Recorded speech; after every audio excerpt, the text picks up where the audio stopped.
Hey guys, my name is Julie Wonder, and today I'm going to teach you about teachers' pay and education. When I chose my audience, I was very specific on who I was choosing. So it's both for the Utah Education Board as well as the National Board of Education, because they see directly over teachers' pay, as well as administrators, parents, and other students throughout the schools to see this issue and help fix the issue among not only their schools, but all over the country potentially. Alright, so why should you care? Everyone in their lifetime can remember a time where they had a teacher where they really enjoyed, whether it's your elementary school teacher, or your middle school teacher, or high school teacher, or for some of your college kids, like maybe your college professors. And you all remember that teacher in that time in your life where you noticed that teacher made an immense difference in your life, whether it was through their lesson plans or through the assignments that they gave you. There was many different times where a teacher has impacted your life. So why you should care is because without the teacher pay, if teachers wouldn't get paid at all, would they really be doing what they were doing to make your life and many other kids' lives that much different? Alright, so why teachers should get higher pay? So this is my claim. My claim is because they have the long hours, not only inside the classroom, but outside the classroom. Most teachers, when you look at them from a normal school day, they're there from 8 to 3 most days. That's maybe the hours they're at the school, but that's not counting hours they're spending at home creating lesson plans or going to meetings, seminars, anything to help them better themselves as a teacher. Low benefits. I'm not saying low benefits as in dental or healthcare or anything like that. I'm talking as in low participation in class from parents or other teachers, other administrators. Usually a teacher, when they're teaching, they're on their own, and they usually don't have someone holding their hand to help them through everything all the way. They're usually putting in all the work by themselves. Not to go along with that, teachers usually pay for their own school supplies. So that's coming out of their paycheck, which I'll get into later, a breakdown of their paycheck. And not to mention, teaching is not easy. We are brats. We are annoying children that would scream and yell and run around the classroom, or as we get older, we're sitting there on our cell phones, and I know we're all guilty of this, and, it's 11:30 at night, I'm just trying to get through this. We procrastinate, we turn in late work, we do all this stuff, and it's very hard for teachers to put up with us. I mean, we're annoying, we're kids, we're learning. They're there to help us, but sometimes, they can't really help us out with that. Also, it prepares the next generations of students and learners and educators and entrepreneurs and inventors. Teachers are constantly building and shaping our next generation, regardless if it's inside the classroom with their lessons or outside with homework or projects, field trips.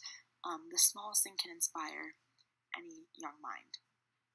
I bet you guys can go back to a time where you were sitting in the classroom and the teacher really sparked you in a direction of where you wanted to go towards your field of interest, whether it be business or education or art, music, all that stuff. A teacher has potentially at one point or another sent you in that direction. Alright, so how much do teachers make? I know you guys are all dying to know.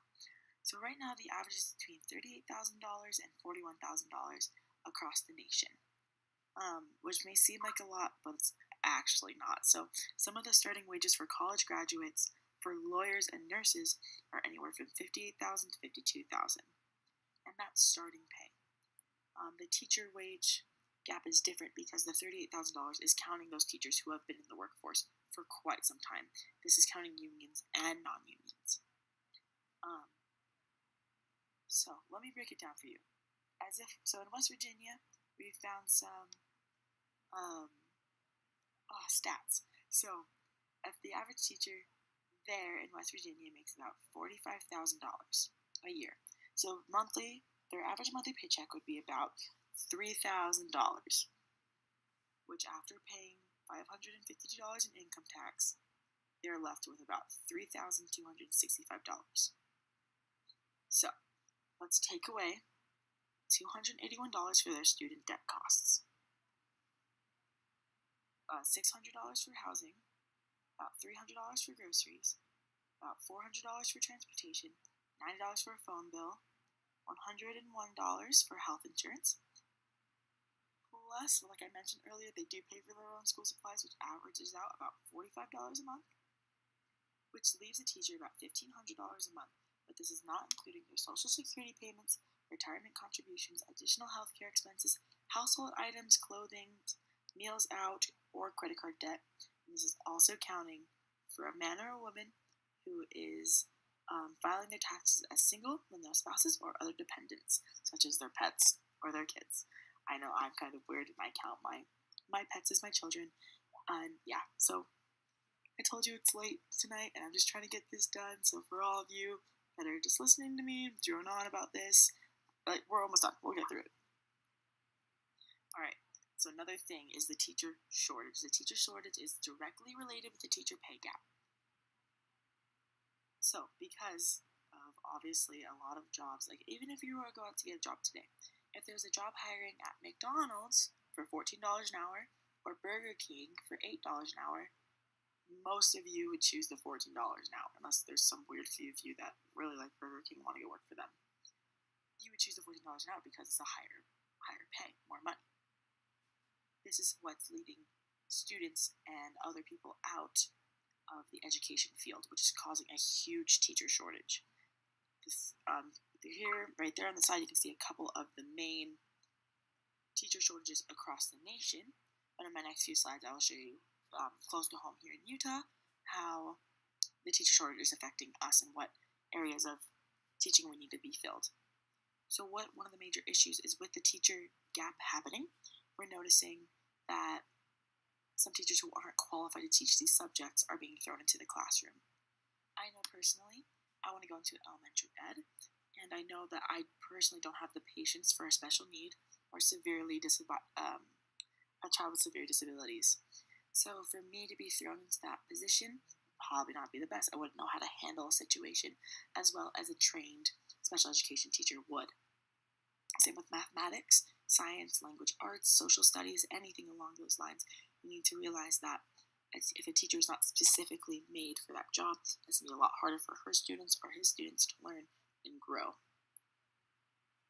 Alright, so here in Utah, some of the major teacher shortages are special education, mild and moderate, and severe disabilities, speech, language, and pathology, chemistry, mathematics, level 3 and 4, and physics.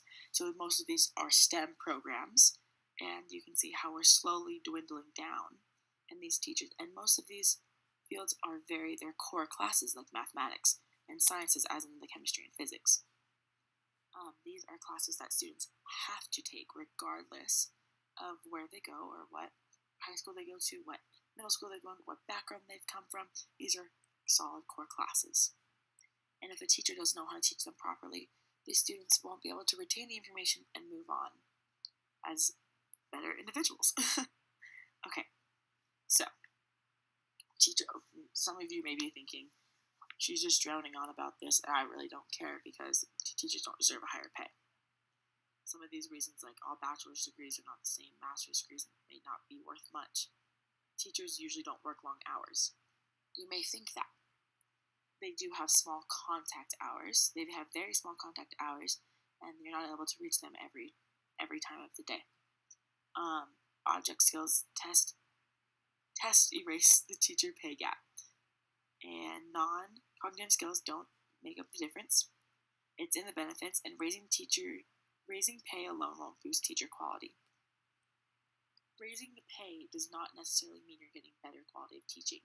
You're getting more people who want to come into the profession just for the money. So a lot of people are thinking, like, what's the point of raising the pay if we're getting the same quality of education? So, as you can see, I've laid out some clear guidelines that show you how teachers and why teachers deserve a higher pay rate. Not only will it help the teacher pay rate, but it also help the teacher shortage with upping the amount of money in schools and upping the amount of money to be able to go to teachers' pay. Students will get a better education. Teachers will be willing to jump back in the classroom. And so, personally, I think that with these problems resolved, our education system will be 100 times better. Alright, so thank you for listening to me go on and on about the teacher pay. And here are my references. And thank you guys. You have a great one.